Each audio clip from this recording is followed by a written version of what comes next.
누가복음 24장 48절에서 49절 함께 읽습니다. 너희는 이 모든 일의 증인이라. 볼지어다 내가 내 아버지께서 약속하신 것을 너희에게 보내리니 너희는 위로부터 능력으로 입혀질 때까지 이 성에 머물라 하시니라. 아멘. 오늘 움직이는 교회 담임 목사님이신 김상인 목사님, 너희는 이 모든 일의 증인이라 라는 말씀으로 이제 말씀 전해 주실 텐데요. 영상으로 맞이할 텐데 영상 나올 때 여러분들의 박수로 함께 환영해 주시길 바랍니다. 목사님 모시겠습니다.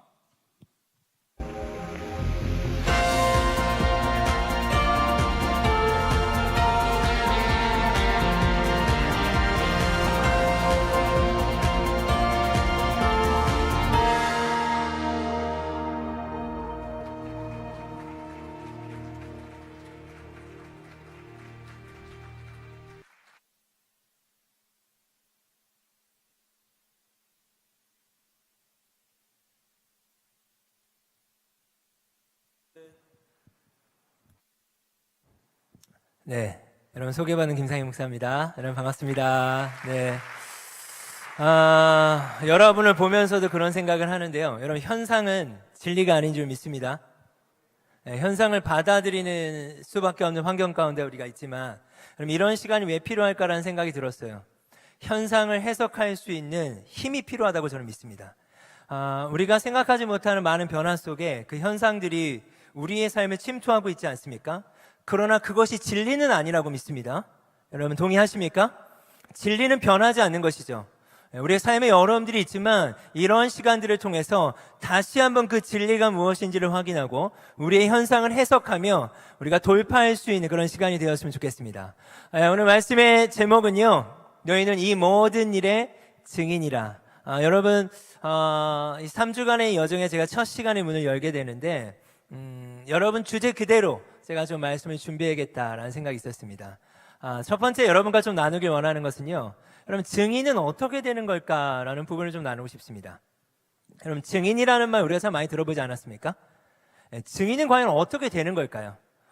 다른 질문으로서 되는 걸까요? 아니면 되어지는 걸까요? 둘 다일 수 있어요. 둘 다일 수 있어요. 증인이 되고자 우리가 이 자리에 있죠. 증인이 과연 그냥 되어지는 걸까요? 아니면 되는 걸까요? 요 차이는 좀 있지 않겠습니까? 여러분 최후의 만찬이라는 사건 여러분 잘 아시죠? 사건이라고 표현해야 될까요? 성경에 최후의 만찬의 그림이 있는데 여러분 한번 좀 띄워주시겠습니까? 최후의 만찬에 보면 제자들이 다 앉아 있어요. 여러분 제자들은 어떤 삶 가운데 있었습니까? 예수님을 누구보다 쫓으려고 노력했던 자들 아닙니까? 모든 것을 버리고 예수님을 쫓겠다고 헌신했던 자들이에요. 네, 어느 날 예수님이 식탁의 자리에서 이렇게 질문하십니다. 너희 중에 한 사람이 나를 팔 것이다. 그랬더니 다들 이런 표정이에요. 저는 아니죠. 당연히 저는 아니죠. 너희 중에 한 사람이 나를 팔 것이라고 예수님 말씀하시는데 저는 아닙니다. 그럼 누구예요? 이런 질문들이 식탁의 교제 가운데 오가고 있는 거예요. 그러나 누가 예수님을 팔지는 예수님이 알고 계셨어요. 그럼 그 다음에 어떤 사건이 있습니까? 예수님이 제자들의 발을 씻기시는 사건들이 있습니다. 이걸 우리가 뭐라고 하죠? 흔히 세족식이라고도 이야기하지 않습니까? 베드로가 이렇게 반응합니다. 예수님, 저의 발을 씻으실 수 없습니다. 우리가 알고 있지만요, 그 당시에 발을 씻는다는 건 사실 종들이 하는 일 아닙니까? 근데 예수님께서 친히 종들의 모습처럼 제자들의 발을 씻고 계시는 거예요. 그러면 제자들이 그걸 이해했을까요? 자, 이 말씀 구절 한번 우리 같이 한번 읽어보도록 하겠습니다. 내가 너희에게 전한 것은 주께 받은 것이니 곧 주 예수께서 잡히시던 밤에 떡을 가지사 축사하시고 떼어 이르시되 이것은 너희를 위하여 내 몸이니 이것을 행하여 나를 기념하라 하시고 식후에 또한 그와 같이 잔을 가지고 이르시되 이 잔은 내 피로 세운 새 언약이니 이것을 행하여 마실 때마다 나를 기념하라. 여러분 우리가 성찬식 할 때마다 이 기념하라 라는 문구와 함께 여러분 예수님의 언약의 피와 예수님의 몸을 우리가 기억하지 않습니까? 여러분 예수님께서 최후의 만찬에서 그 말씀을 하셨어요. 기억해라. 내 몸을 기억해라. 이 언약의 피를 기억해라. 여러분 제자들이 이 말을 이해했을까요? 여러분 제자를 이해할 수 없습니다.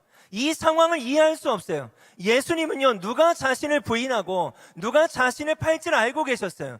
그 상황 가운데 최후의 만찬을 하셨고, 예수님께서 그 상황 가운데 이 생명의 언약의 피를 기억하라고 말씀하셨으며 내 몸을 기억하라고 말씀하세요. 이 모든 상황을 알고 계셨어요. 누가 자기를 팔지를 알고 계셨어요. 누가 부인할지를 알고 계셨어요. 그것을 전제하고 예수님은 제자들의 발을 씻기신 거예요. 여러분, 이런 말씀이 있죠? 우리가 아직 죄인 되었을 때 예수님께서 우리를 위하여 자기의 사랑을 확증하셨다는 말씀이 있죠. 이와 같습니다. 우리 또한 그렇죠? 우리가 예수님을 믿었을 때나 믿지 않았을 때나 우리의 모든 죄와 형편을 아시고 그런 우리를 위해서 예수님이 십자가를 지신 거 아니겠습니까? 그런 모든 것을 아시고 제자들에게 그렇게 말씀하셨어요. 여러분, 또 어떤 사건이 있죠? 요한복음 20장에 넘어가면 예수님께서 십자가에 달려 돌아갈 것이라고 여러 차례 말했지만 제자들이 믿지 못해요. 그리고 여러분, 성금요일에 예수님이 어떻게 하셨습니까? 정말 십자가에 죽으시게 되는 사건들을 제자들이 목도합니다. 그 예수님의 죽음 앞에 예수님의 모든 제자들은 예수님을 부인하고 떠났어요. 그리고 토요일을 한번 생각해 보셨습니까? 여러분, 저는 이 토요일에 부제를 좀 붙인다면 길고 긴 토요일이다. 여러분, 실제 그 상황을 우리가 연상한다면 그 성금요일에 예수님이 죽으셨어요. 제자들은 두려워서 도망갔어요. 부인하기도 했어요. 그리고 그 토요일은 어땠을까요? 너무나 두렵지 않았을까요? 예수님이 부활하신다고 말씀하셨죠? 약속하셨죠? 여러분, 제자들이 예수님의 부활을 믿었습니까? 믿지 못했어요. 그리고 그들이 20장 말씀에 보면 문을 굳게 닫고 있었어요. 문을 굳게 닫고 있었어요. 그때 예수님이 어떻게 하십니까? 제자들 가운데 나타나세요. 나타나셨더니 제자들이 깜짝 놀라죠. 그래서 어떻게 하십니까? 못자국 난 손을 보여주세요. 그제서야 제자들이 믿어요. 예수님이 진짜 우리를 위하여 십자가를 지셨고 약속하신 대로 부활하셨구나 라는 것을 믿기 시작합니다. 근데 그 자리에 누가 없었습니까? 도마가 없었어요. 도마에게 이야기를 해요. 예수님이 진짜 이렇게 부활하셨어. 그러면 제자들이 믿었나요? 도마가 믿었나요? 그게 어떻게 가능해? 난 믿지 못해. 말씀을 보면 그 도마를 위하여 며칠 후에 예수님이 다시 제자들의 집을 방문합니다. 방문해서 그 도마를 향하여 이렇게 이야기해요. 이 그림처럼 그러면 넣어보라고, 만져보라고, 그리고 직접 그 자국을 확인시켜 주시는 일들을 하십니다. 그때 도마가 이렇게 이야기해요. 도마가 대답하여 이르되 나의 주님이시요 나의 하나님이시니이다. 나의 주님, 나의 하나님이라 하리라. 여러분, 저 개인의 삶도 좀 그런 것 같습니다. 저 어렸을 때부터 교회 다녔어요. 그런데 정말 이 시간까지의 저의 삶을 돌아볼 때 제가 넘어지지 않았겠습니까? 수없이 넘어지고 또 넘어졌겠죠. 그런데 예수님이 제자들에게 하셨던 말씀이 있는 거예요. 그 말이 뭘까요? 기억해라, 기억해라, 기억해라. 뭘 기억해요? 예수님은 아셨던 거예요. 제자들이 쓰러질 걸 아셨던 거예요. 예수님은 제자들이 부인할 걸 알고 계셨던 거예요. 예수님은 믿지 못할 걸 알고 계셨던 거예요. 여러분, 이 사건은 어떤 사건입니까? 요한복음 21장에 디베나 바닷가에서 예수님의 제자들이 뭐하고 있는 거예요? 물고기 잡고 있는 거예요. 그렇게 열정적으로 예수님을 따랐던 제자들이 믿지 못하고 다시 이전에 행하던 대로 물고기를 잡고 있는 거예요. 여러분, 이런 시간들이 지속되면서 어찌 보면 우리의 청년의 열정이라는 것들이 이전보다 식어져 있는 지체들이 있을 수 있습니다. 또 이전에 내가 이런 마음이었는데 그런 헌신된 마음을 놓쳤을 수도 있어요. 제자들 또한 그런 상황이지 않겠습니까? 근데 예수님께서 밤새 고기를 낳지 못하는 그들을 향하여서 말씀하세요. 이쪽에다 한번 그물을 쳐보라고. 그리고 어떻게 됩니까? 물고기에 잡히는 거예요. 그들이 깜짝 놀라기 시작해요. 이상하다. 이전에 예수님이 나를 부르셨던 말씀인데 이상하다. 그리고 예수님이 이렇게 말씀하세요. 아침을 먹자라고 말씀하세요. 그리고 조반을 차려주세요. 그랬더니 제자들이 이렇게 얘기합니다. 예수께서 이르시되 와서 조반을 먹으라 하시니 제자들이 주님이신 줄 아는 고로 당신이 누구랴 감히 묻는 자가 없더라. 더 이상 물을 필요가 없는 거예요. 저는 제자들이 진짜 제자가 된 장면이 어딜까? 베드로가 진짜 예수님의 제자가 된 장면이 어딜까? 개인적으로는 이 말씀이라고 생각합니다. 수없이 예수님을 부인도 했고 무너짐도 경험했는데 여전히 그를 사랑하는 예수님을 경험하기 시작하는 거예요. 그리고 예수님 물어보시죠. 그들이 조반을 먹은 후에 예수께서 시몬 베드로에게 이르시되 요한의 아들 시몬아, 내가 이 사람들보다 나를 더 사랑하느냐? 예수님이 원하셨던 건 뭐예요? 그 사랑을 확인시켜 주시는 거예요. 여러분, 제가 여기까지의 말씀을 정리하면 제자들만의 이야기겠습니까, 이게? 우리 또한 그렇지 않나요? 예수님 믿고 따른다고 하지만 여러분, 그러지 못할 때가 우리가 더 많은 것 같아요. 여러분, 증인은 어떻게 되는 걸까요? 저는 한마디로 이렇게 이야기하고 싶습니다. 예수님의 포기하지 않는 사랑을 통하여 증인은 되어지는 것이다. 여러분, 로마의 낙수법이라고 하는 거 들어보셨습니까? 그렇죠. 팔목을 잡는 거죠. 제가 이 자리에 설 수 있는 이유도 그렇지 않을까 싶어요. 제자들보다 더하면 제가 더하지 않겠습니까? 저는 수없이 예수님의 손을 놨을 수 있습니다. 그런데 누가 제 손을 놓지 않으신 거죠? 예수님이 놓지 않으시는 거예요.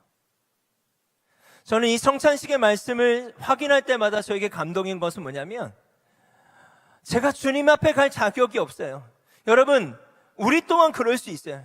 근데 기념하라고 말씀하셨던, 또 기념하라고 말씀하셨던 그 말씀이 뭐냐면 이미 넘어지고 쓰러질 거나 하셨던 예수님이 제자들에게 그 죄책감에 시달리지 말라고 말씀하시는 거예요.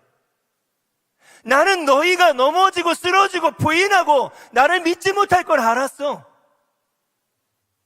그래서 내가 이야기한 거야. 너희들의 쓰러짐을 기억하지 말고 내 언약의 피를 기억해. 그런 너희를 위해 찢겨진 나의 몸을 기억해. 여러분, 그것이 무엇입니까? 십자가라고 믿습니다. 그것이 무엇입니까? 복음, 좋은 소식이라고 믿습니다. 여러분, 동의하십니까? 여러분, 우리가 증인이 어떻게 우리가 될 수 있겠어요? 내가 증인이 되고 싶다고 증인이 될 수 있는 것입니까? 아니에요. 우리가 증인이 될 수 있는 거 아니에요. 증인은 되어지는 거예요. 누구로 말미암아? 예수님의 포기하지 않는 사랑으로 말미암아 우리는 증인이 되어버리는 것입니다. 그럼 이 말씀 너무나 잘 아시죠? 돌아온 탕자에 대한 말씀이에요. 저는 이 장면을 볼 때마다 참 감동이 있어요. 왜 감동이 있냐면 물론 비유의 말씀이시죠. 그러나 여러분, 이 당시의 상황을 생각하면 누가복음 15장 나중에 여러분 한번 읽어보시면, 초반절을 읽어보시면 예수님이 죄인과 세리들과 함께 하셨더니 바리새인들과 율법사들이 예수님께 이야기를 해요. 예수님, 왜 이런 죄인들과 함께 하세요? 그들을 향한 예수님의 마음을 표현하신 말씀이에요. 자, 두 아들이 있습니다. 여러분 잘 아시죠? 첫째가 있고 둘째가 있어요. 어느 날 둘째 아들이 이렇게 이야기해요. 아버지, 나에게 좀 유산을 주세요. 여러분, 지금 이 말씀을 들어야 되는 청자가 누구냐? 율법사들과 바리새인들이에요. 그들을 대상으로 하신 말씀이에요. 그들을 청자 삼아. 여러분, 그들이 어떤 사람입니까? 율법에 능한 자들 아니겠습니까? 실제로 그 당시에는요, 불효한 자식을 돌로 쳐서 죽일 수 있었습니다. 지금처럼 어떤 시스템이 아니니까 마을의 어른들이 이 불효한 아이가 있다면 그 모범을 살고 모델을 삼아서 그 아이를 죽임으로 말미암아 다시 그 마을에 그런 일이 일어나지 않게 했어요. 자, 여러분, 살아있는 아버지가 있는데 유산을 달라고 합니다. 이거 엄청난 불효죠. 여러분, 그렇지 않습니까? 그리고 그 당시에 돈을 마련하려면 땅을 팔아야 됐어요. 자, 그러면 사람들이 모르겠습니까? 그러니까 이 이야기를 듣기만 해도 율법사들과 바리새인들은 학을 띨 거예요. 이런 자들은 죽여야 돼 라고 생각하지 않겠습니까? 그런데 아버지가 참 이상합니다. 이 둘째 아들의 아버지가 둘째 아들이 유산을 달라고 하는데 유산을 줘버려요. 여러분, 왜 줬는지에 대해서 성경은 어떤 근거를 이야기하고 있지는 않아요. 근데 여러분, 이건 목숨을 건 도전이거든요. 그냥 불효 정도가 아니에요. 살아있는 아버지가 있는데 돈을 달라 하는 거, 유산을 달라고 하는 건요. 여러분, 그 당시 장자는 한 3분의 2, 차자는 3분의 1이라고 한다 해도 여러분 그 엄청난 재산 아닙니까? 그 재산을 둘째 아들이 가져갑니다. 그리고 여러분 이 말씀 너무나 잘 아니까 그 아들이 아버지를 피해 멀리 가버립니다. 멀리 갔더라는 표현이 있어요. 왜 멀리 갔겠습니까? 자기 하고 싶은 대로 살고 싶은 거예요. 멀리 가서 뭐합니까? 허랑방탕하게 생활했다고 표현이 있어요. 하고 싶은 대로 산 거예요. 허랑방탕하게 돈을 다 써버린 거예요. 근데 그 땅에 기근이 옵니다. 돈을 다 써버렸어요. 그럼 어떤 상황입니까? 죽기 직전이 됐어요. 이렇게 죽느니 내가 차라리 돼지 농장에서 일하자. 쥐염 열매를 먹었대요. 이 쥐염 열매는 뭐예요? 사료예요, 사료. 돼지들이 먹는 사료예요. 근데 그걸로도 이렇게 사느니 또 이렇게 살다 죽느니 차라리 아버지께 한번 가볼까? 여러분, 용기가 나겠습니까? 전 용기가 나지 않을 거라고 생각해요. 왜요? 이 배경을 잠깐 생각하면 불효한 자식이 걸리게만 해도 마을 사람들이 잡아다 죽일 수 있어요. 근데 아버지를 피해 멀리 가지 않았습니까? 멀리 가는데 지금 어떤 상황이에요? 돈을 다 써버렸잖아요. 다시 아버지께로 돌아간다고 하는 건 목숨을 걸어야 되는 거예요, 여러분. 이 말씀의 배경을 생각하면. 다시 말씀드리지만 율법사들과 바리새인들을 향한 말씀이잖아요. 그들의 사고가 깨지지 않는 거예요. 여러분, 그 아들은 걸리면 죽는 거예요. 목숨을 걸고 가야 되는 거예요. 고개를 뻣뻣이 들고 갈 수 있겠습니까, 아버지께? 아니요, 절대 그럴 수 없어요. 본인도 알아요. 잡히면 죽는다는 거. 소리 지르면서 갈 수 있겠습니까? 아니요, 갈 수 없다고 생각해요. 자, 말씀 한번 볼까요? 여러분 괜찮다면 같이 한번 읽어보겠습니다. 이에 일어나서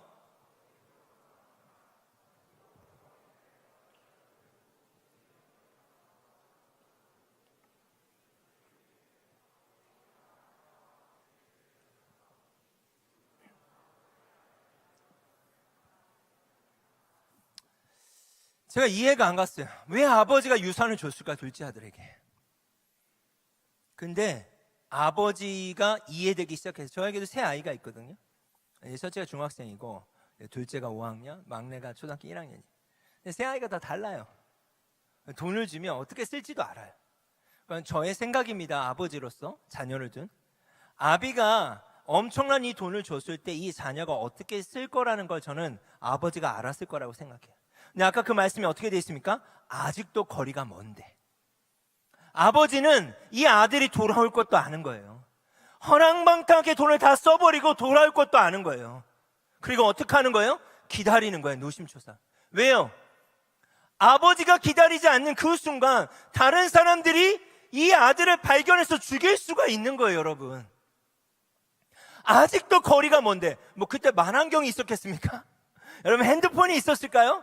네. 누굴 세워놓고 오면 얘기해달라는 거 아니에요. 아직도 거리가 먼데 아버지에겐 아들이 보였대요.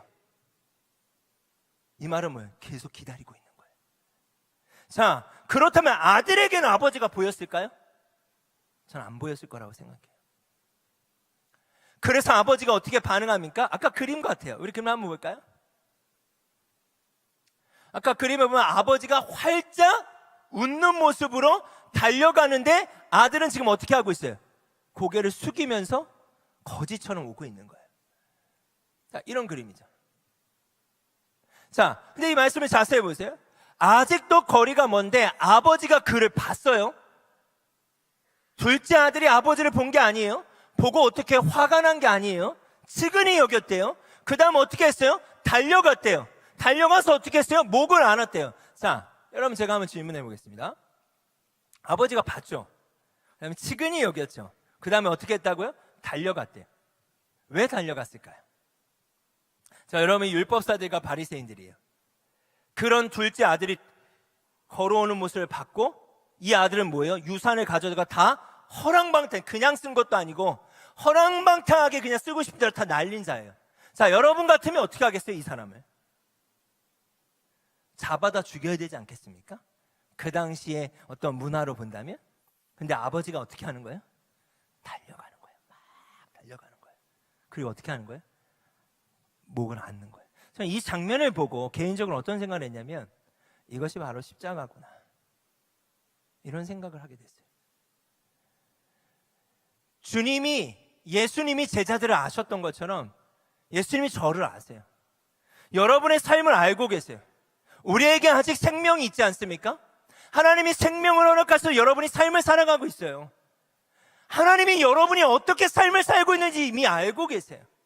보고 계세요.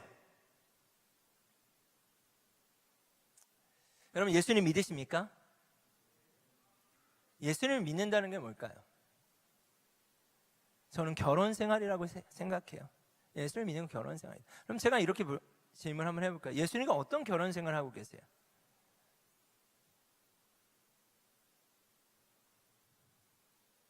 바람 피고 있진 않나요? 같이 살고는 있나요, 여러분? 근데 예수님 그걸 알고 허용하시는 거예요, 우리의 삶을. 둘째 아들이 올 걸 알고 아버지가 기다리고 그 기다림 가운데 아들이 확인됐을 때 누구보다 빨리 달려가는 거예요. 달려가서 그 아들을 빼앗기지 않는 거예요. 제자들이 식탁의 공동체 안에 최후의 만찬 가운데 어떻게 할 걸 아셨어요. 세족식을 하면서 누가 자신을 부인할지 아셨어요. 그리고 예수님 말씀하신 거예요. 나를 기념해라. 말씀 한 구절 볼까요? 그랬더니 아들이 아버지 품에서, 자, 아버지가 목을 안았죠? 그리고 입을 맞췄어요. 이 말은 뭐냐면 안심하라는 거예요. 넌 내 아들이라는 거예요. 근데 아들이 뭐라고 하냐면, 아버지, 내가 하늘과 아버지께 죄를 지었사오니 지금부터는 아버지의 아들이라 일컬음을 감당할 수가 없습니다. 진정한 회개가 이 아들 안에 터져 나와요. 아버지, 저는 아버지의 아들이 될 수 없어요. 그런데 아버지가 어떻게 합니까? 가장 좋은 옷을 입히고 여러분 잔치를 벌려요. 그런 아들에게. 여러분 이 말씀은 어떻게 생각하세요? 오늘 말씀의 제목이죠. 그리고 누가복음 24장의 말씀이에요. 예수님이 제자들에게 이렇게 말씀하셨어요. 너희는 이 모든 일의 증인이라. 이 모든 일이 뭘까요? 이 모든 일. 제자들의 삶 순간순간, 그리고 제자들이 부인했던 거, 떠났던 거, 딴짓했던 거, 그 모든 일 가운데 내가 너한테 어떻게 했는지 너 경험했지? 이제 너는 증인이 되어버린 거야.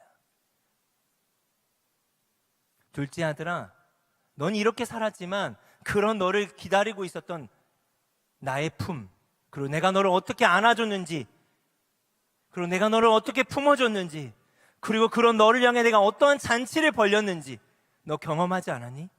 너는 이 모든 일의 증인이야.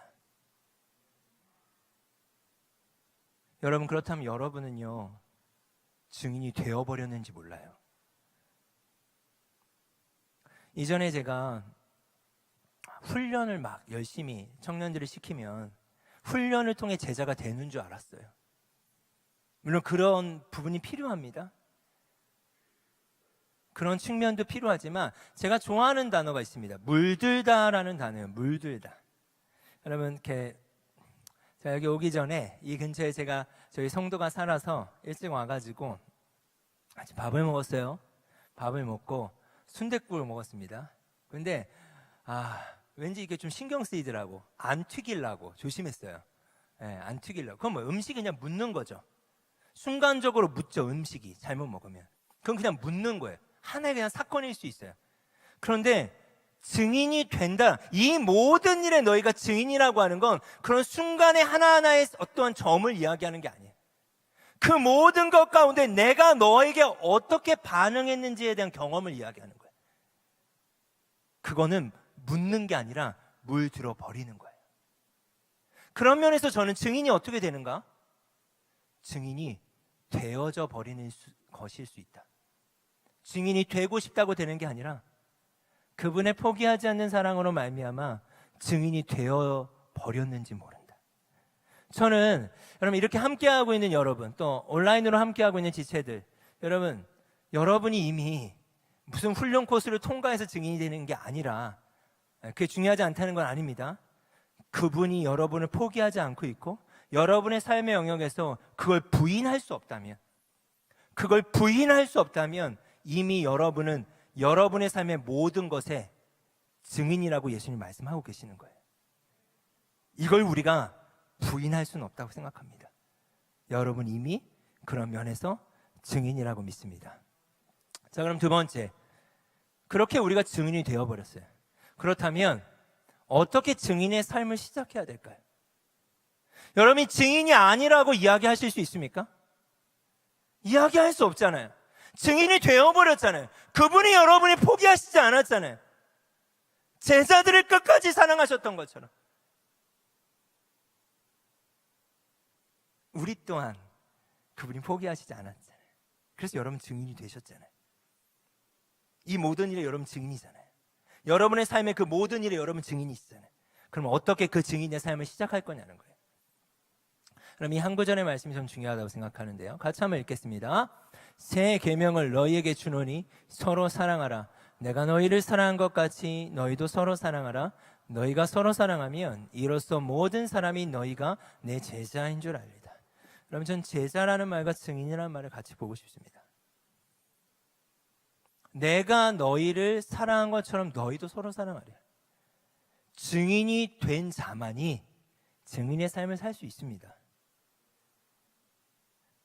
증인이 되어버린 자만이 그걸 빨아도 이미 물들어 버렸어요. 그 색깔이 지울 수 없어요. 부인할 수 없는 자만이 증인의 삶을 살 수 있는 거라고 저는 믿습니다. 내가 너희를 사랑한 것처럼이래요. 이 처럼이란 말이 뭘까요? 여러분, 각자가 이 모든 일의 증인인데 그 모든 일이라고 하는 건 각자의 삶이 다르죠. 아까 나의 땅끝은 어딜까요? 라는 그 질문지처럼 각자 살아온 배경도 달라요. 예수님을 만나게 된 사건도 달라요. 그런데 중요한 건 뭐냐면 처럼이라고 하는 말은요, 방식을 이야기합니다. 이 말을 좀 더 편하게, 추상적이지 않고 여러분 실질적으로 우리에게 적용하길 여러분이 원하신다면 저는 이 말씀을 이렇게 해석해야 된다고 생각해요. 내가 너희를 이 모든 일에 어떻게 사랑했는지, 그리고 내가 너희를 사랑한 그 방식 그대로 이렇게 표현했다고 생각해요. 내가 너희를 사랑한 방식, 각자의 간증이 다르겠죠. 그 방식 그대로 너희도 서로 사랑하라. 이게 증인의 삶의 시작점이에요. 근데 너무 쉽지가 않아요.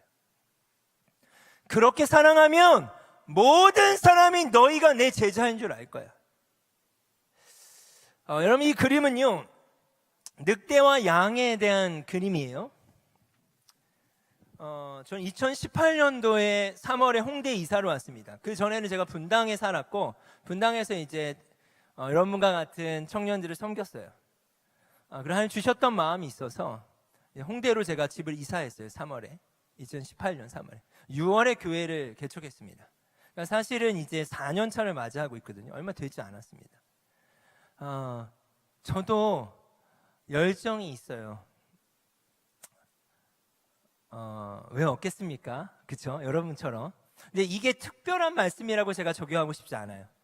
여러분, 여러분의 삶의 영역, 캠퍼스든 직장이든 가정이에요. 저도 저의 삶의 영역에서 홍대로 하나님이 저를 옮기셨다고 믿고 특별히 믿지 않는 지체들을 전도하려고 했습니다. 근데 제가 처한 상황은 딱 이 그림이에요. 늑대들 사이에 양 같았어요.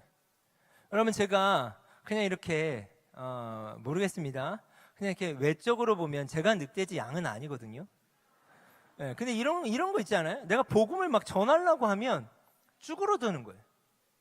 그리고 홍대라는 도시는 여러분 잘 아시겠지만 사람들이 그렇게 환영하지 않아요. 복음을 전하는 걸. 왜냐하면 놀러 온 친구들이 많잖아요. 어떠한 거주지가 그곳에 있다기보다 놀기 위해 오는 친구들이 많다 보니까 많이 신경 쓰고 싶지 않은 거예요. 근데 이러한 상황들이 계속되다 보니까 제가 너무나 쉽지 않고 상처가 되는 거예요. 네. 그리고 괜히 교회를 뛰쳐나왔나? 내가 믿음이 없나? 아니면 왜 돌파가 안 되지? 왜 전도가 안 되지? 정말 쉽지 않은 시간들을 제가 보낼 수밖에 없었어요. 여러분, 그런 실패감, 거절감들, 아마도 여러분의 전도 현장 가운데 또 여러분의 삶의 영역 가운데 내가 그리스도인인 것을 드러내고 복음을 전하려고 할 때 한 번쯤은 겪게 되는 일 아닐까요? 여러분 그렇습니까? 그래서 그것들을 중단했거나 아니면 다시 계속 하려고 하지만 계속된 실패감을 경험하고 있을 수 있죠. 근데 이 한 구절의 말씀이 저를 살렸어요. 누가복음 10장 2절과 3절 같이 읽겠습니다. 이르시되 추수할 것은 많되 일꾼이 적으니 그러므로 추수하는 주인에게 청하여 추수할 일꾼들을 보내주소서 하라. 갈지어다 내가 너희를 보냄이 어린 양을 이리 가운데 보낸 것 같도다. 여러분 제가 얼마나 이 말씀이 위로가 되는지 몰라요. 저는 뭔가 잘못됐다고 생각했습니다. 많은 부분에 제가 잘못되고 있다고 생각했어요. 여러분 교회가 혹시 전도 폭발 하나요? 네, 전도 폭발 X2 들어보셨어요? 네, 그런 게 있는데요. 제가 거기 임상 강사였어요. 저희 교회가 제 이전 교회가 분당에 있는 할렐루야 교회고 기지교회였어가지고 목사님들을 제가 훈련시켰고 거기에 강사로서 섬겼어요. 그러면 전도에 어느 정도 플랫폼이 가지고 있었고 제 나름의 어떠한 열정이 있었기 때문에 적용 가능하다는 생각들이 있었던 거예요. 근데 계속 안 되는 거예요. 되지가 않는 거예요. 내가 훈련이 안 됐구나. 난 가짜인가? 믿음이 없나? 이런 시험 가운데 있을 때 이 말씀을 봤어요. 내가 너희를 보냄이 어린 양을 이리 가운데 보낸 것 같다. 저의 상황과 너무 똑같은 거예요. 자, 말씀이 잘못 기록된 건 아니죠. 추수할 것이 너무나 많아요. 일꾼이 적어요. 추수할 일꾼을 보내주소서 하라 하고 예수님이 당신의 제자들을 보내시는 말씀이에요. 예수님이 여러분을 캠퍼스로 보내고 직장으로 보내고 가정으로 보내고 특별히 일상의 삶의 영역에 여러분을 보내시는 말씀인데 내가 너희를 보내는데 어떻게 보내요? 어린 양을 이리 가운데 보낸 것 같이 보내겠대요. 자, 여러분 어린 양을요 이리 가운데 보내면 이 양이 어떻게 되는 걸까요? 저는 되게 질문을 많이 하는데 네, 피차 적응할 시간이 많이 없습니다. 네, 여러분 어떻게 될까요? 잡혀 먹든지 다치거든 아니면 뭐 위협 가운데 있든지 벌벌 떨든 여러분 이런 상황 가운데 놓여 있는 거 아니에요? 이 어린 양이? 그런데 말씀은 그걸 의도했다는 거예요. 이게 첫 번째 저에게 위로이자 충격이에요. 내가 너희를 보냄이 어린 양을 이리 가운데 보낸 것 같도다. 그러면 이게 기록된 말씀이고 이것이 잘못된 말씀이 아니라면 지금 나의 환경도 그런데 정말 이들 가운데 내가 양으로서 존재하는 것 같은데 이 홍대라는 도시에서 정말 어울리지 않게 늑대들의 밥이 되어 있는 것 같은데 이 상황이 잘못된 상황이 아니구나 인식을 했어요. 근데 두 번째, 그러면 잘못된 건 아니면 왜 예수님이 어린 양을 이리 가운데 보내시지? 이거에 대한 답을 찾아야 되잖아요. 너무 어려운 거예요. 왜 예수님이 어린 양을 이리 가운데 보낸과 같이 제자들을 보내셨을까? 제가 말씀을 쭉 보다가 요한복음을 보면 이런 말씀이 있습니다. 세상 짐을 지고 가는 어린 양을 봐라. 예수님이요 어린 양으로 오셨어요. 제가 생각을 해봤어요. 그리고 제자들에 대한 말씀 우리가 보지 않았습니까? 제 개인을 보더라도 그래요. 예수님 앞에 저는요 늑대와 같더라고요. 예수님은요 이 땅의 삶을 시작하실 때 하나님이시지만 인간의 몸을 입으시고 어린 양처럼 이 땅 가운데 오셔서 이 공생의 3년과 마지막 하이라이트는 십자가상에서 여러분 어떻게 됐습니까? 늑대들의 밥이 되셨어요. 정말 어찌 보면 하나님이신 예수님이 너무나 무기력해 보이는 거예요. 전혀 효율적이지도 않아요. 전혀 힘도 없는 것 같아요. 제가 생각했던 전도의 현장과 제가 생각했던 교회 개척의 현장은 가지고 있는 능력과 힘으로 이들을 설득하든지 이들을 지배해버리든지 이들을 이겨야 된다고 생각했는데 그게 먹히지 않는 거예요. 근데 예수님을 묵상하는데요 여러분, 예수님은 힘으로써 영혼들을 케어하지 않으셨어요. 제가 어떻게 예수님을 만나게 되는지를 봤더니 끝까지 저를 사랑하신 거예요.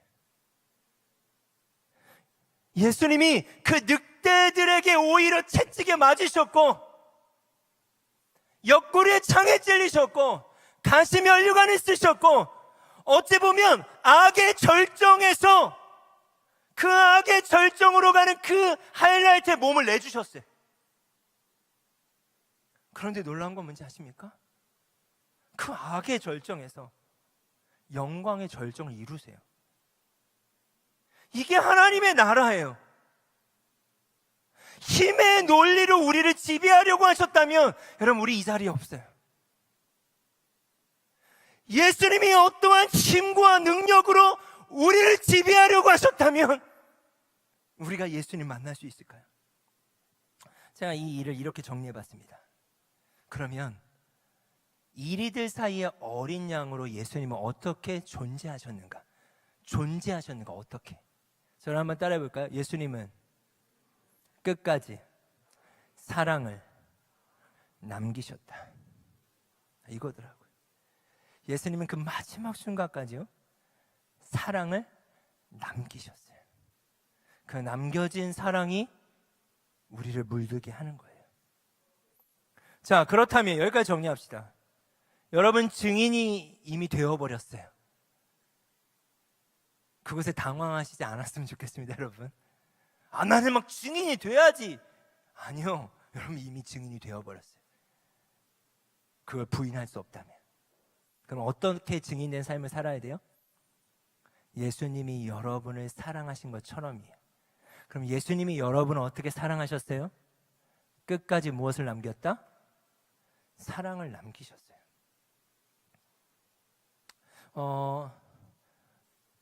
반주를 좀 부탁합니다. 저는 어떻게 생각하냐면 여러분, 상처를 받는 게 당연할 수 있는 것 같아요. 요즘 제 아이들이 팔복의 말씀을 암송했어요. 새 아이가.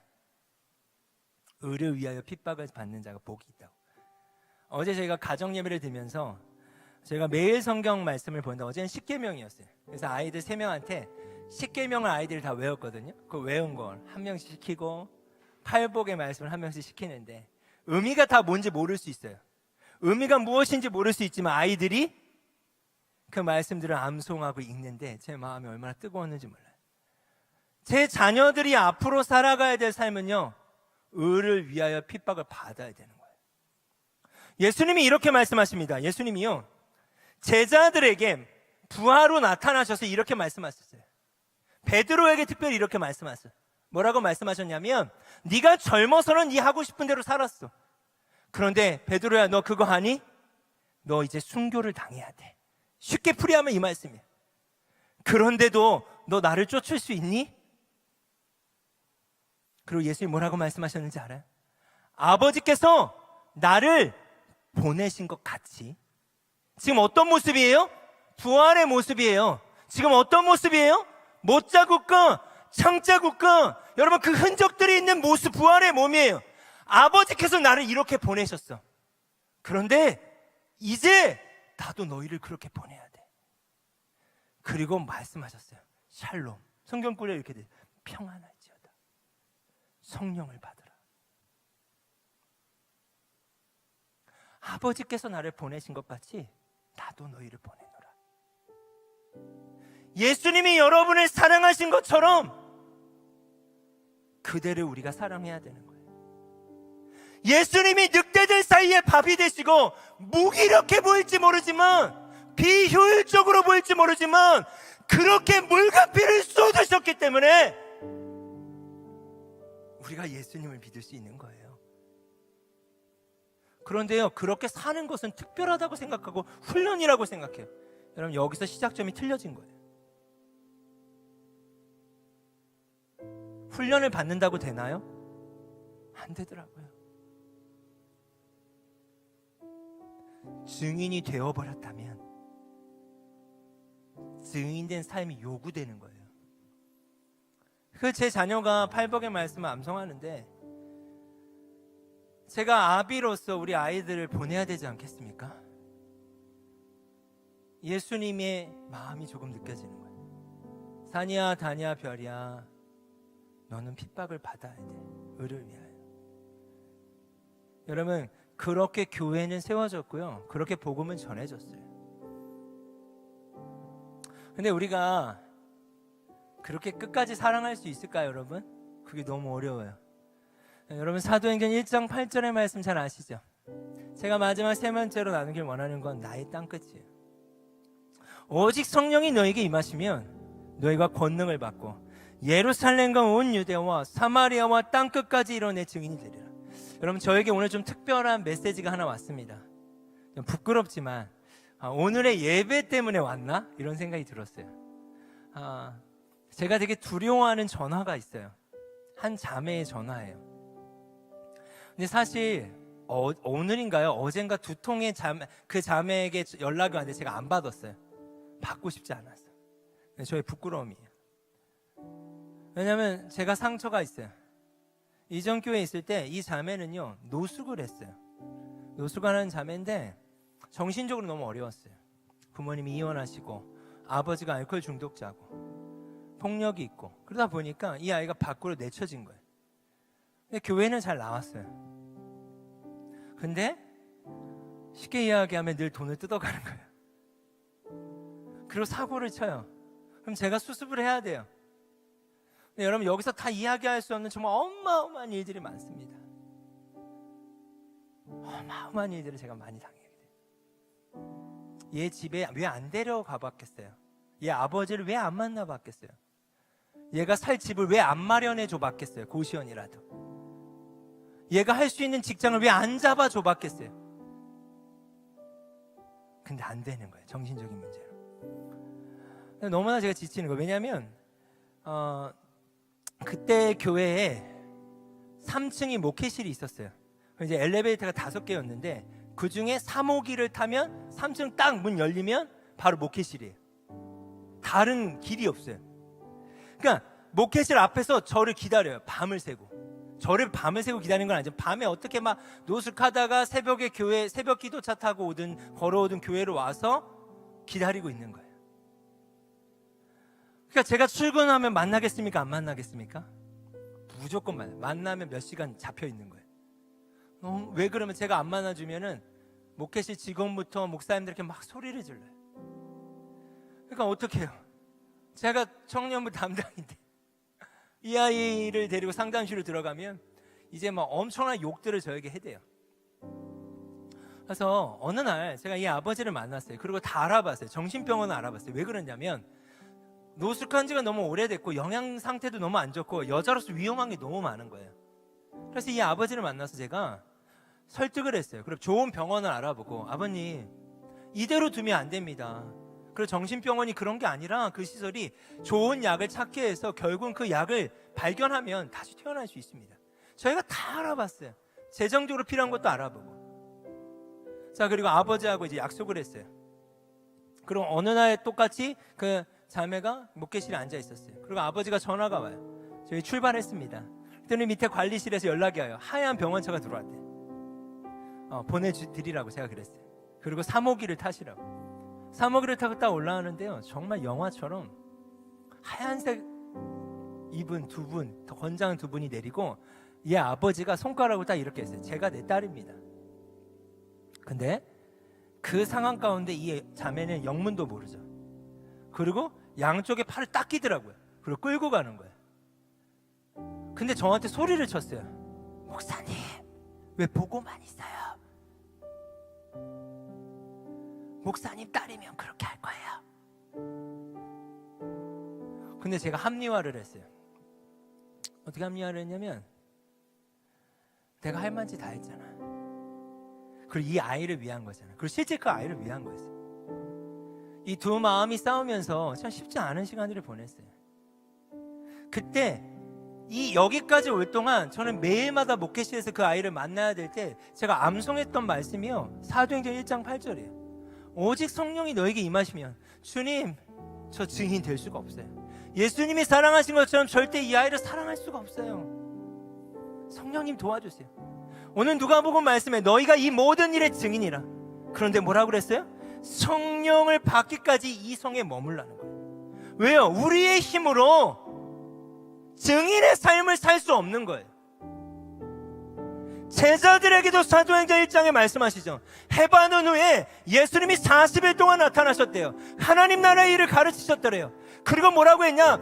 예루살렘을 떠나지 말고 약속하신 성령을 기다리래요.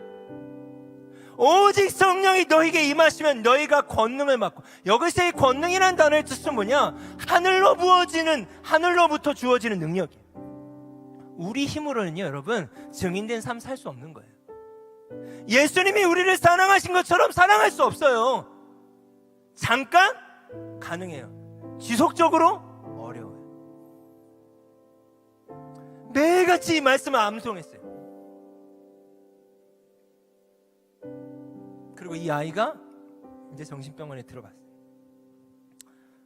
근데 그날 이 아이 아버지가 술 먹고 저한테 엄청나게 욕을 쏟아붓기 시작했어요. 그래서 전화기를 한 이 정도 떨어뜨려놨어요. 내가 왜 이런 욕을 들어야 되지? 그리고 그날이 저희 전체 리더 워크숍이었어요. 근데 하나님이 제 마음을 만지시는 거예요. 그 전체 리더 간사들하고 한 40-50명이 됐나? 하여튼 그들에게 나눴어요. 나는 일을 이렇게 처리해버렸다. 그 아이를 사랑하기가 어렵다.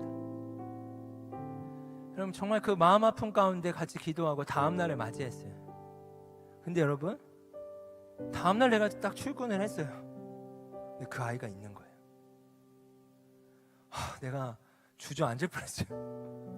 어떻게 된 건가 봤더니 이 아버지가 이 아이를 정신병원에 보냈는데 그게 마음에 안 들었던 거야. 그 시설이 창문도 없이 애를 가다 놓는다고. 그리고 이 아이를 저녁에 데려온 거야. 그럼 지금 이 아이의 상태가 어떻겠습니까? 그게 다랬어요. 저한테 욕을 하기 시작해요. 그리고 저한테 3가지에 대해서 얘기했어요. 당신은 목사 아니야. 2번째, 당신 딸이면 이렇게 하겠어? 3번째, 나를 맨날 이렇게 두고 왜 당신네 집에선 재워주지 않아? 여러분, 근데 제가 이 질문을 받는데 제가 목사 같지 않았어요. 2번째, 제 딸이면 제가 이렇게 하지 않아요. 3번째, 저의 집에서 재워줄 수가 없었어요. 교회 바로 인근이었어요. 너무 위험하다고 생각했고 제가 상담을 했을 때도 절대 그렇게 하지 마라. 그래서 제 집에 들어갔어요. 너무 시험에 들어서 집에 들어갔어요. 제 아내가 제 표정만 보고 아는 거예요. 지금 무슨 일이 일어났다. 살면서 2번 보는 표정이래. 그 여자의 직감이라는 게 있죠.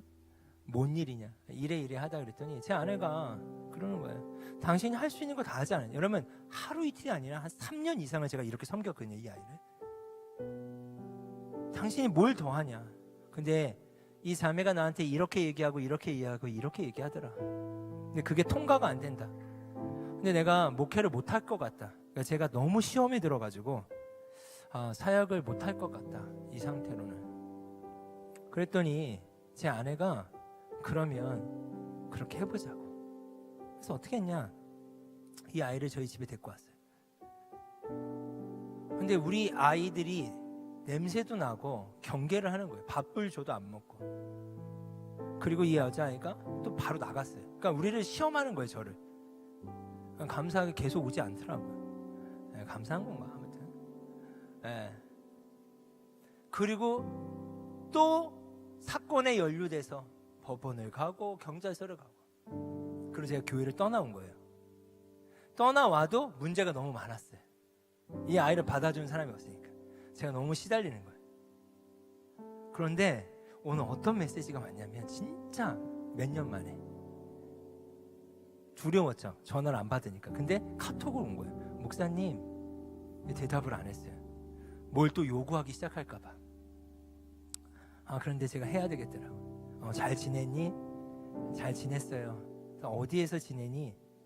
그러니까 저기 지방에 할머니가 계세요. 할머니 댁에 있어요. 근데 얘가 아무것도 저한테 요구하지 않는 거예요. 근데 그때 느낌이 뭔가 다른 거예요. 이 아이 안에 회복이 있었음을 제가 느낀 거예요. 이런 대화가 없거든요. 할 수가 없는 아이거든요. 그래서 제가 이렇게 얘기했어요. 누구누구야, 지금까지 너무나 수고했고 고생했어. 너 고생 너무 많았어. 근데 이 아이가 대답을 해요. 목사님, 너무 감사합니다. 근데 제 마음 가운데 어떤 마음이 있었냐면, 하나님이 이 아이를 살리셨구나. 그 작은 퍼즐 안에 내가 있었구나. 그리고 그것을 이 아이가 확인받고 싶었구나. 여러분, 처음 제가 나눴던 건 증인에 대한 걸 나눴어요. 우리가 어떻게 증인이 됩니까? 증인 될 수 없어요. 증인이 되어 버린 거죠. 물들어 버린 거죠. 그분의 사랑. 증인의 삶이요? 여러분 그렇게 낭만적이지 않잖아요. 우리 살 수 없어요. 예수님이 우리를 사랑하신 것처럼 사랑하기 너무 힘들어요. 예수님이 끝까지 사랑을 남기셨지만 끝까지 내 직장 생활 안에서, 캠퍼스에서, 가정에서 예수님이 나를 사랑하신 것은 부인이 안 되는데 그렇게 사랑하기는 너무 어려워요. 끝까지 사랑을 남긴다는 건 너무 쉽지가 않아요. 그래서 성경은 이야기해요. 성령의 충만을 받으라. 오직 성령이 너에게 임하시면 너희가 권능을 받고 예루살렘과 온 유대와 사마리아와 땅끝까지 이뤄 내 증인이 되리라. 여러분 그거 아세요? 예루살렘과 온 유대와 사마리아 땅끝은요 지형의 경계를 이야기하는 게 아니에요. 그럼 어떻게 할 수 있냐면 접속사를 보면 알아요. 점층적으로 그래 지금은 예루살렘 먼저, 그 다음 사마리아, 유대, 그 다음 땅끝이 이야기하는 게 아니에요. 예루살렘과, 영어 성경에 엔드로 돼 있어요. 5월이 아니에요. 헬라어는 카이라는 단어가 있어요. 이건 뭐냐? 동시적 개념이에요. 엔드는. 예루살렘과 온 유대와 사마리아 땅끝은요 우리의 일상의 삶에 동시자발적으로 일어나는 거예요. 근데 이건 뭔지 아세요? 사랑의 경계예요. 이 말씀이 저에게 이렇게 보이기 시작했어요. 상인아, 내가 너가 땅끝일 때도 너를 사랑했잖아. 상인아, 너가 사마리아일 때도 내가 너를 사랑했잖아. 여러분 우리는 땅끝이라고 하면 내가 엄청난 무슨 헌신을 해야 된다고 생각하잖아요. 그런 개념이 아니라 너가 땅끝이었을 때 내가 어떻게 했니? 너 그 일의 증인이잖아. 이 모든 일에 너 증인이잖아. 그거 너 부인할 수 있어? 너가 사마리아일 때 어떻게 했니? 이러한 질문이 아니라 우리는 어떻게 질문합니까? 나하고 맞는 사람들, 편한 사람들, 나하고 꺼려지는 사람들, 이런 경계를 이야기하는 게 아니에요. 사랑의 경계예요. 사랑의 경계. 예수님이 우리를 어떻게 사랑하셨는지, 예수님 여러분을 어떻게 사랑하셨는지. 여러분 오늘 주제가 뭐예요? 여러분의 땅끝 증인이잖아요. 그 땅끝에 대해서 여러분 이러한 질문들이 있었으면 좋겠어요. 그랬을 때 예수님이 내가 땅끝일 때 어떻게 나를 사랑하셨는가. 저도 오늘 좀 개인적으로 어려운 좀 지점들이 있었어요. 힘든 일들. 근데 그 문자를 딱 받고 그렇구나. 남겨진 사랑이 역사하는구나. 그냥 저한테 하나님 위로를 주시더라고요. 오늘 그걸 나눌 수 있도록 도와주셨구나. 물론 저희 교회 공동체 안에 이런 사역도 하고 저런 사역도 하고 나눌 수 있는 지점이 혹 있을 수 있겠지만 그보다 저 개인적으로 하나님 저에게 주셨던 위로를 좀 나누기 원했습니다. 그러면 제가 사진을 하나 좀 보여드리기 원하는데요. 미국의 콜로라도 사막이라는 그 사막에 알 수 없는 사막인데요. 폭우가 쏟아집니다. 그리고 꽃들이 피어나기 시작해요. 한번 그림 보여주시겠어요? 자, 여러분 보세요. 너무 아름답지 않습니까? 너무 아름답죠? 너무 아름답죠? 이게 한 번도 피지 않았던 꽃들이 피는 거예요. 여러분 나중에 집에 가셔서 더 아름다운 사진 많아요. 미국 콜로라도 사막 꽃 이렇게만 구글링하면 나와요. 완전 관광지가 됐어요. 여러분은 교회가 있는 이 공동체 이 지역은 어떤지 모르겠습니다. 제가 이전에 참 반가웠던 건 한성교회 청년들을 홍대에서 만나는 거였어요. 여러분 모르실 수도 있고 저를 보실 수도 있지만 보통 여러분 철회 예배 끝나고 수 노래방 앞에서 찬양을 하고, 그쵸 여러분? 저희는 여러분이 떠나면 보통 1시에서 한 5시, 새벽 5시까지 저희는 삼거리 포차 쪽에서 청년들을 섬겨왔습니다. 거기서 우리가 섬긴다는 건 뭐냐면 계속적인 관계를 맺어갔어요. 늑대들 사이에 일이 어린 양으로 존재할 수 있죠. 그러나 사랑을 남기기 시작했더니 새벽에 교회가 개척되더라고요. 그럼 어찌 보면 광야와 같고 갈라진 어떠한 광야처럼 느껴지는 땅이 지금 우리의 땅끝이라고 보이는 여러분의 삶의 영역일 수 있습니다. 그러나 그곳에 한 번도 피지 않는 꽃이 증인의 삶을 시작하는 여러분을 통하여서 시작될 거라고 믿습니다. 그런데 그 시작은요, 대단한 준비를 요하지 않습니다. 오늘 그걸 나누고 싶은 거예요. 뭔가 대단한 준비를 해서 할 수 있는 게 아니에요. 여러분은 이미 증인이 되었고 증인의 삶을 시작하길 원하며 할 수 없지만 성령이 여러분 가운데 함께 하시고 그것을 의지할 때 할 수 있다 말씀하시는 겁니다. 아멘.